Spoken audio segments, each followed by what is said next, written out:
Guys, good morning. Share ko lang tong 4K engine. Ang issue guys nito is laging nagbabasa ang spark plug number 4. So, nang aking binuksan guys, yan ang aking nakita. Pag top dead siya, medyo lubog yung number 4 piston. Unlike dito sa number 1 yan guys. So, kinumpare ko yan. Wala siyang flat na pantay siya diyan sa block. Samantalang yung number 4, lubog ng konti. Yan.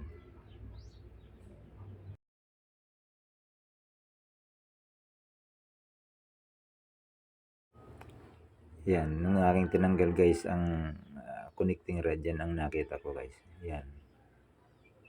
Maluwag na ang pin bushing niya. Piston pin bushing. Yan. Linagyan lang guys ng shim brass para sumikip. Kaya lang bumigay lang. Bumigay din. Yan, ganyan. Thanks for watching guys. God bless sa inyo.